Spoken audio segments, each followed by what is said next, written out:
Hyderabad KBR park చుట్టూ అమల్లోకి తెచ్చిన వన్ వే నిబంధన సూపర్ సక్సెస్ అయిందని పోలీసులు చెబుతున్నారు. తొలి రోజు కాస్త గందరగోళానికి గురిచేసినా ప్రస్తుతం పరిస్థితి చక్కబడింది. ఫ్లెక్సీలు, సైన్ బోర్డులు ఏర్పాటు చేయడమే కాకుండా ఎప్పటికప్పుడు వాహనదారులకు రూట్లపై అవగాహన కల్పిస్తున్నారు. మరింత సమాచారం మా ప్రతినిధి హారిక అందిస్తారు. హైదరాబాద్ కేబీఆర్ పార్కు చుట్టూ వన్ వే అమలు చేసి 4 రోజులు అవుతుంది.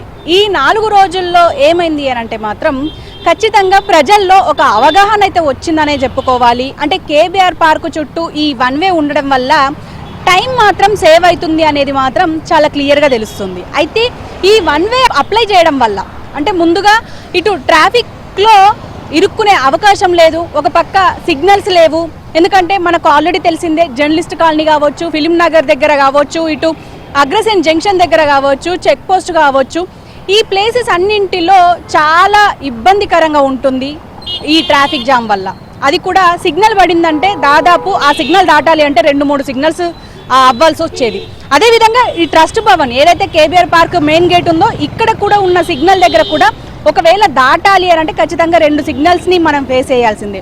అలాంటి పరిస్థితి లేకుండా జరిగింది అనే చెప్పుకోవాలి. అయితే ఏదేమైనప్పటికీ ఇప్పుడు ఈ 4వ రోజు గడుస్తోంది. మనం కూడా మన విజువల్లో చూసుకున్నా కూడా క్లియర్గా అంటే ఎక్కడ ఒక్క వాహనం ఆగడం లేదు. పూర్తిగా ఒకవేళ మనం ఈ ఎగ్జిట్ పాయింట్లు అదేవిధంగా ఈ లైన్ చేంజర్స్ ఏవైతే ఉన్నాయో వాటిని ఫాలో అవుతూ వెళ్తే ఖచ్చితంగా మన గమ్యస్థానానికి వెళ్ళిపోవచ్చు.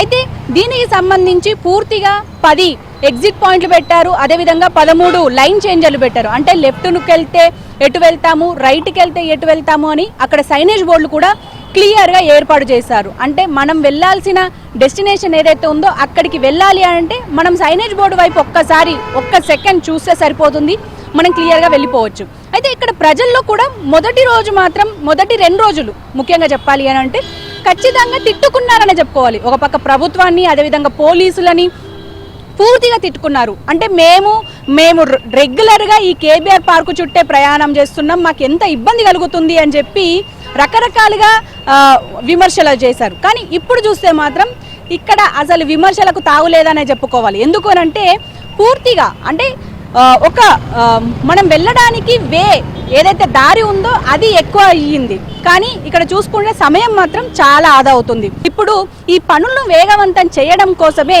ఈ వన్ వే అమలు చేస్తున్నామని చెప్పి ఒక పక్క ఇటు పోలీసు వారు అదేవిధంగా ప్రభుత్వం కూడా ప్రకటించింది. దీని కారణంగానే ఇప్పుడు ప్రస్తుతం ఈ వన్ వే అమలు సక్సెస్ఫుల్గా కొనసాగుతుందనే చెప్పుకోవాలి. ఇటు ప్రజల్లో కొంత అవగాహన వచ్చిందనే చెప్పుకోవాలి, గందరగోళం తప్పిందనే చెప్పుకోవాలి. ఇక రేపు అంటే ఇంకో 2-3 రోజులు గడిస్తే పూర్తిగా ఈ వన్ వేనే అలవాటు అయ్యే అవకాశం ఉంటుంది అనేది మనకి ఇక్కడ క్లియర్గా కనిపిస్తుంది. ఇది ఇక్కడి సమాచారం. కెమెరా పర్సన్ సంతోష్ కుమార్తో హారిక, ఏబినాన్.